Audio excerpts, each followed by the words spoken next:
Back when I missed the Lehigh Valley by having it blocked behind 30Q, I was pretty upset, as you can imagine. However, I did have a last resort option. The unit went into Chicago on 269, which means that it should have come back east on either 276 or 268, both of which trains I knew roughly when they were going to come through, so I opened up the Chesterton cam the next day evening on October 1st and waited for 8104. Then, CPKC 230 rolled by with CP 6644, the D-Day unit, in the lead. With this unit being even rarer than 8104, I knew I had to go and catch it.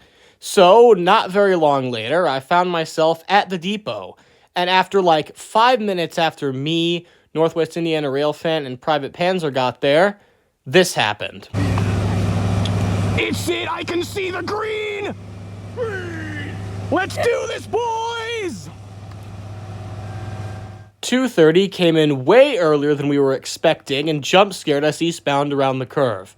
I'm glad it did, though, because the sun was rapidly fading, and if it had come any later, it would have been in complete darkness.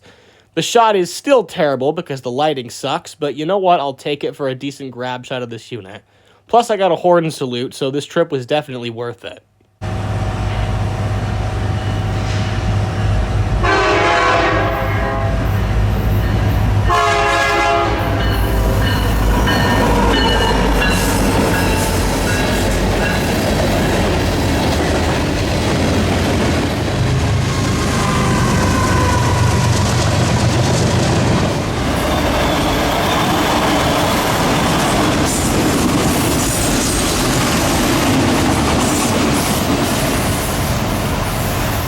With the knowledge I had gained from tracking 6644 eastbound, I was pretty confident I could catch some more eastbounds, and that was proven right on October 15th. I saw NS 4002 go into Chicago on NS 17N the previous day, and so I knew it would come back on 16N. And when it rolled through the Chesterton cam, oh boy, I was excited, because not only was 4002 trailing, but also had NS 8132, one of the engines involved in the famous Sandersville train collision, in the lead, and a string of tractors right at the front behind the engines. Needless to say, this was another consist I wasn't gonna miss. Since it was so dark by the time the train came through, we headed to the hospital spot, where we found a manifest just parked on the curve. It looked like it had a -9 liter, so I was happy to see that. However, not too long after, we saw the headlight glare of a train rounding the curve on that other train, and 16N roared past us, with a lovely sight of NS 4002 trailing second.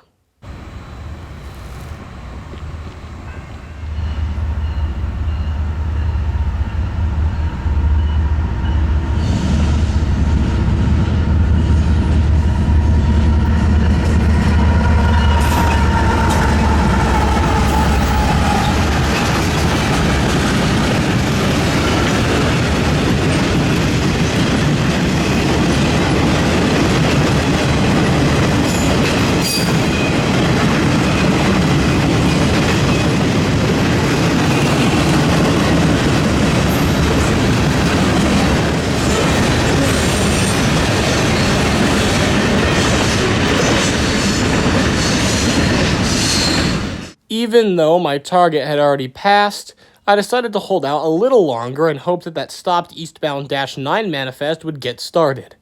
Spoiler alert, it didn't.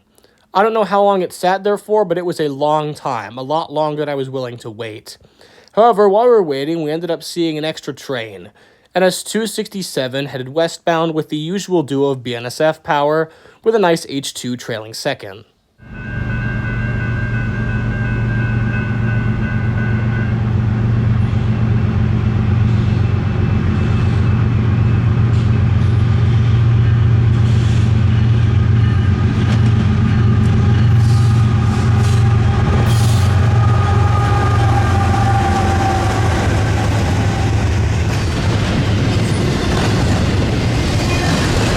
For some reason, 267 slowed to a complete crawl.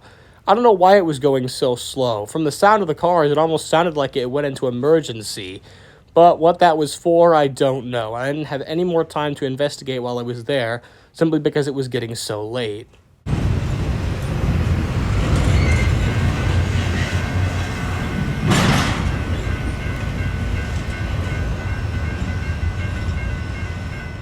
A week later, I'm back at the depot to catch another Eastbound.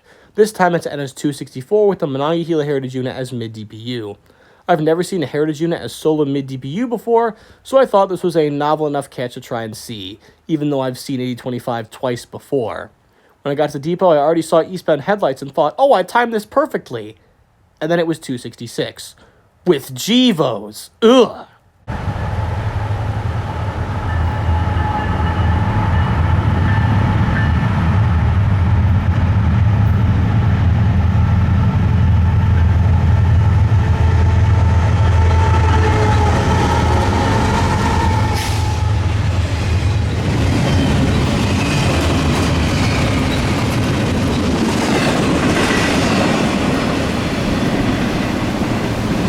After a little bit more waiting, Northwest Indiana Railfans showed up once again, and then both signals turned green.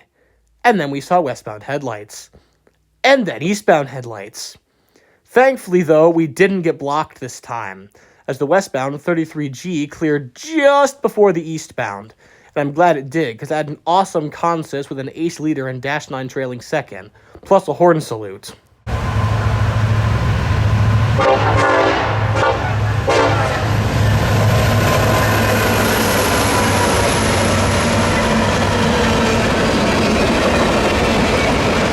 And as expected, we soon saw the glare of 264's headlights on the cars of 33G. As the head-end rushed by, we didn't see any heritage, but we knew that Mongon was buried deep in this train.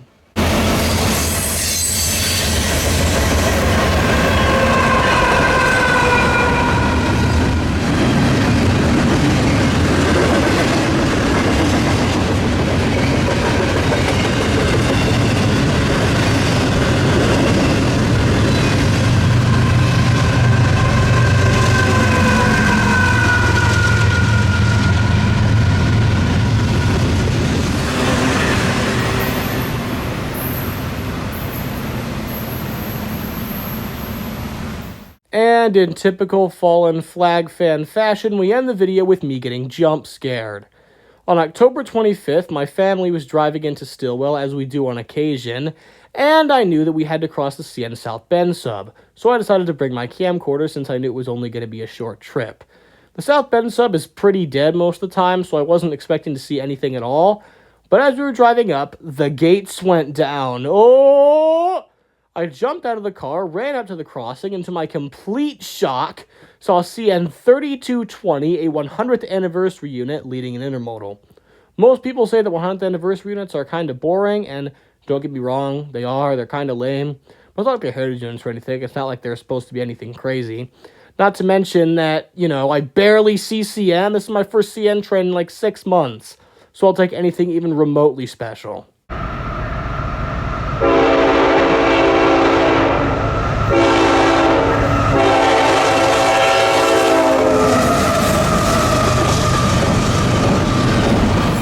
And that was the end of my Eastbound Redemption Arc.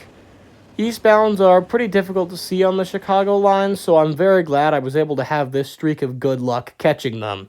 Who knows if it'll continue, but I'm saying in hindsight, with this video taking like half a month to make, it hasn't continued. Anyways, I hope you enjoyed this video. Make sure to catch those units while you can, especially the ones that are headed east, and I will see you in the next video.